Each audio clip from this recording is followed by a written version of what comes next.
Hello and welcome to the Gooner Talk, back again with you guys for another show, for another episode of our Tactical Breakdown series, our show in which we look at the players that have been linked to Arsenal, break them down in a statistical and analytical way with the help of some expert insight to keep you guys educated about all of Arsenal's possible transfer dealings this summer. And there is plenty of them. I hope you are good. I hope you're well this Monday afternoon at half-time between Slovakia and Poland currently, with Slovakia taking a 1-0 lead. If you're watching this on playback, you're going to make me look like a right mug knowing what the final scoreline is. But Slovakia have been interestingly good so far, and it's a pleasure to watch Marek Hamšík play as always. Maybe the final international tournament will get to see him playing, and certainly one of the best players I've ever seen play live. Anyway, focusing on an attacking midfielder that Arsenal are linked to, it is Nabil Fekir. Now, of course, this is an interesting link because back a few months ago, Charles Watts reported from Goal that Arsenal were considering, that they were interested, that there were informal discussions about the Frenchman currently plying his trade at Real Betis. But interestingly, as of today, in fact, great timing, Charles. Charles tweeted out that Arsenal's kind of interest in Fekir has not really progressed beyond those informal discussions that have taken place. However, the interest remains and that he is on Arsenal's radar. And so therefore, I thought it was important still to cover him and to compare his statistics in a dedicated show in comparison to some of Arsenal's other reported targets. And to help me out with today's show, I've got some expert insight for you. But before we jump into that, please make sure you drop a like on today's video and subscribe for all the content throughout the Arsenal transfer window. We do 8 a.m. transfer shows, keeping you up to date every single day with all of Arsenal's transfer dealings. So make sure you tune in for that. But let's crack on and hear from David Whitworth, who is a European football expert, and he is the analyst from Real Betis Radio, an interesting sort, or Radio Betis, as is better known. So without further ado, let's hear what David has to say about Nabil Fekir. Arsenal have been linked with Nabil Fekir of Real Betis Balompié, and the French World Cup winner has scored 5 goals in 33 games in La Liga this season.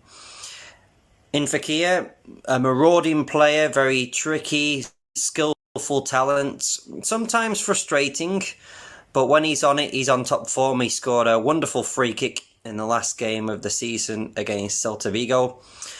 And if Arsenal were to sign the player, they'd be getting someone who would certainly be giving a lot of assists to the team, a lot of help to the attacking players of Aubameyang, of Lacazette. Fekir likes to play with a formation of 4-2-3-1, which perfectly suits Arsenal, seeing as Arsenal play that formation quite a lot. Fekir likes to play normally in the middle, just behind the striker, which for Betis is Borja Iglesias. He likes that marauding position, not fixed, very much comes from deep sometimes. Sometimes that can be his downfall. Needs to play much more further upfield. Or he likes to play on the right of the three and come in on his left foot, be it with a jinking run or a shot from far. Those are the qualities of Nabil Fekir. He's very much at home in those two positions. So therefore, if he did make the move to Arsenal, he would translate very comfortably into Mikel Arteta's blueprint. Well, Nabil Fekir has spent 2 seasons in La Liga since he signed from Lyon. His first season was a mixed bag, up and down, trying to find his form. This season is much more composed. I think it's helped that the team have upped the level this season, and he's upped his level as well. Still has something to prove. Although he is a World Cup winner and he's got a lot of experience in the French national team, great time that he had in Lyon playing in the Champions League there, still something of a question mark about whether he can really do it at a top level. But I think in terms of the Premier League, it would suit him. He's a player that likes to play progressive passing football, can ride a tackle as well, which is absolutely essential for the Premier League. So if he were to make the move, I think there's every chance that he would make that a success. A massive thank you to David Whitworth. You can find him on Twitter with his @ in the description. Just type in David Whitworth on Twitter and it will come up as well. Some really interesting insight from David there about how he's got on since moving to Spain. And it was a move which I remember happening from Lyon that surprised a lot of people. Of course, there was a move that basically broke down to Liverpool because of a medical being failed a few years back. And I think that Fekir has kind of been tarnished with this situation of being supposedly an injury-prone player. He suffered a big knee injury in 2015, which of course did keep him out for a long time. But if you actually have a look at his injuries over the last 6 years since then, in 16-17 he missed 3 games because of a knee injury, just maybe from the coming back from that cruciate ligament in 15-16. 17-18 he missed 7 games because of a bruised knee. Again, that was the knee issue. But since then, the knee has not been a problem. In 19-20 he missed 3 games because of a muscular problem. And in 2021 he missed just 4 games in that season. The entirety of the whole season, that is 12 days. And I think when you consider that, he's not an injury-prone player. He's not your Tierney. He's not your Smith Rowe. He just suffers the odd injury that any player suffers since the big one. So I'm not sure that actually you should be calling him this injury-prone guy, because I don't look at him as that. And as we've seen from signing Thomas Partey, we've signed someone that never, ever got injured, and yet he came to Arsenal, and then look what happened. So there's all the chance that Fekir, of course, could suffer from injuries at Arsenal, as could any other player. But to describe him as injury prone and to be turned off him because of something that I don't even think is true, I think would be a little bit silly. So I think it's important to apply that context. Anyway, let's move on to the next part of the show, which is, of course, looking at him statistically and seeing how he compares to some of the other players that Arsenal have been linked to and, of course, have already got at the club as well. So let's start off by showing you who we're going to compare him to. And I thought the best players to look at were, of course, Ødegaard, of course. Rodrigo de Paul, who is another player that I know a lot of people would like us to see sign, me included. He makes you smile, is the way that we talked about him in the show we did against him the other day. And again, Houssem Aouar coming into the comparisons, another guy that's been linked to Arsenal previously quite heavily, and he's available supposedly for transfer this summer. All of these statistics are taken from Wyscout, and they are averaged across the 90 minutes of their league performances. So Ligue 1 for Aouar and La Liga for Fekir, Serie A for de Paul, and the Premier League games specifically, no La Liga games, but just the Premier League games for Ødegaard. So let's go into the heat maps and seeing where they play. Now, Fekir is very much, as we talk about, as a 10 that can play in those wide areas. He likes to skew out into the wide areas, especially more the right-hand side, to come inside on that left foot to take a shot, to create a chance, to play an incisive ball into the box. But he also likes attacking the box as well. If you look at the comparison between him and, say, Rodrigo de Paul in that area, de Paul won't tend to really dart inside the box as much as Fekir will. Same with Ødegaard, and slightly less so. More similar, I suppose, to Aouar, who can pop up in the box now and again. But Ødegaard and de Paul are more of your string pullers. Fekir and Aouar will attack the box a lot more, and he can operate on both sides, interestingly. And also the fact that you can see there's some intensity in his own half, showing that he will get back when need be. Going into the goals and assists across appearances, 5 goals, 6 assists in 33 La Liga games is a decent return. I mean, you have to remember the team that he's playing for as well in Real Betis, who did manage to actually achieve European qualification for next season, but playing maybe in a side that has got more quality around him than necessarily has already at Betis, and in a Betis side that maybe dominates the possession a lot more than Betis do, maybe you would see a lot more from him. And so there's always that to think about. If we go into have a looking at his passing statistics, 84.8% for an attacking midfielder is good. I mean, it's not exceptional. It's not Ødegaard levels of accuracy, but it's good. It's better than that of de Paul and nearly as good as Aouar's. 37.14 passes per game, though, is the lowest in this comparison chart. If we go into how he passes into the final third, decent accuracy here at 83.4%, which is the second highest on our list behind Ødegaard, with a 4.69 average across those games is the third highest. De Paul and Aouar, why maybe not as accurate, are certainly more proactive in how they pass the ball into the final third. But is that typically because Betis and Fekir in particular likes to carry the ball into the final third, dribble with the ball? Well, we'll come on to that in a second.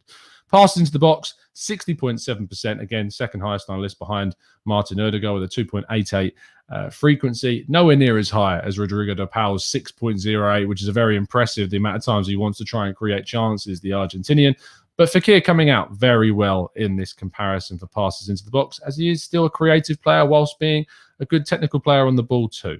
Going into those dribbles, 6.92 dribbles does prove that point we were talking about a little bit earlier. He does like to travel with the ball, and maybe that's why those passes into the final third aren't as frequent. It's because he's carrying the ball a lot more. 64% of those dribbles are successful, which, whilst is the most frequent, is also the most successful. He is an excellent dribbler and carrier of the ball into dangerous areas.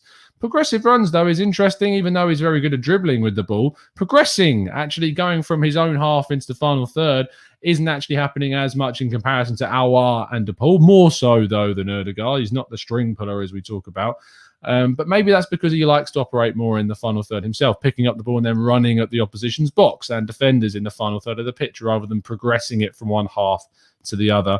And he hasn't tended to operate in a deep position like you do see with DePaul and Aouar. Sometimes they like to pick up the ball in a deeper area of the pitch and progress it upfield, which is why you see those stats so high in comparison to Fekir. If we go, though, finally into his shooting statistics, he does have some good accuracy with 31.8% of his shots hitting the target, which is the second highest on our list. And with a 2.85 frequency, which is, again, the second highest behind Aouar, it does show a good amount of shots being taken. If you have a look at the chart of where those shots are coming from, the goals that he scored this season tend to come from inside the box, although there is one from just outside the edge. And when he does tend to shoot, you can see most of those are skewed to the right-hand side of the box, where he likes to cut in on his left from the right and take those shots. Quite a lot, though, are from distance, but he does pop up in the box a hell of a lot more than DePaul, but not really as comparatively as Aouar likes to do. So there's those statistics of Nabil Fekir. I hope you enjoyed the comparison. And we move on to the final part of the show, which is, of course, getting your thoughts and feelings and questions about this area of the pitch and about Fekir specifically. ML Reaction says he's always been a good player, but his injuries hamper him to be consistent. Again, this is a point that we picked up on earlier on in the show if you missed. Describing Nabil Fekir as an injury-prone player is a little bit of a myth. If you want to find out why, go scroll back to the start of the video and we talk about that. Suraj says DePaul does look fantastic. He does, which is probably why he's growing steadily towards my favourite pick of the bunch. Iron Cub says, Tom, I will never give up on the Lorenzo Pellegrini agenda. 1 year left on his contract. It's a good option from Roma, and certainly one that I know a lot of clubs are interested in and, what's the right word? Inquiring about is the right word. Kanav says, who would you lot pick out of Aouar or Fekir? For me, it's Fekir. Can be a good partner for Thomas Partey. Partner is an interesting word. I only believe he can be a partner if you're playing him as a number 8 next to Partey with a defensive midfielder playing behind them. So you're playing kind of a 4-3-3. And I still think it's a bit of a push. DePaul suits that situation. And so does Aouar, suits that number 8 role alongside Partey with a 6 in behind much better than what Fekir does. I think Fekir suits more of a number 10 or more of a number 7 style role than the number 8 position on the pitch. Alan says, Tom, Sabitzer, Fekir or DePaul? For me, it's Sabitzer. I think it's pretty close between Sabitzer and DePaul. I think Sabitzer's price is also very attractive. Supposedly around £15 million is all it's going to take this summer.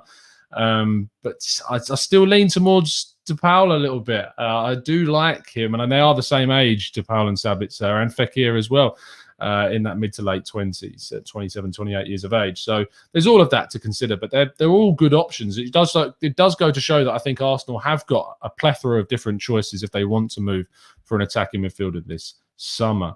Luke Williams says, can we not use Bellerin as part of a swap deal? Real Betis, of course, were credited with interest in Bellerin. They've lost Emerson to Barcelona, and he may yet move on from there. But Bellerin has been linked with a move to Betis, and maybe Arsenal could maybe swindle a deal with Bellerin involved. But whether or not they actually genuinely want him is another thing. I don't think it was their president, but one of their executives did mention about the interest in Bellerin and said that whilst they are interested in a right back, Bellerin's not specifically a target they are currently investing their time into looking at. Kanan says, Tom, do you think we'll still play a 4-2-3-1 or move to a 4-3-3? Either or, what 2 players would you add to the midfield with Partey? I mean, you can add Fekir into this to make him play that 4-2-3-1, which I think suits him a lot better. Or you can add a player like DePaul or a player like Aouar, and you can then switch to a 4-3-3. You can still stick with them and play the 4-2-3-1. It all depends, Kanan, on who we sign. It's really difficult for me to say right now that I think we're going to go for one or the other. There's still even the option of playing with a 3-4-3 that is out there with that possibility with the centre-back targets that we're looking at. So there's lots of options. I will wait until I see who we've signed, until we make more of a judgment about how Arsenal may line up at the start of next season. Ansgar says, I don't really see DePaul or Sabitzer being a hit. My feeling is that they would flop. I'd love to know your reasons why, Ansgar. Ed says, Fekir played a physical game for a 10. He'd bring a different element. That is certainly true. He would bring a little bit more dynamism, and tenacity is probably the right word to use about his play. Are you buying the recent Locatelli rumours, Tom? I am very sceptical, TJ. We will see if those can progress. Until I see some more credible ones, I'm going to hold off on the tactical breakdown on him. We like to make sure there's some legitimacy to the links before we just throw in a tactical breakdown on just any old Joe. So we'll see if they develop into something more genuine.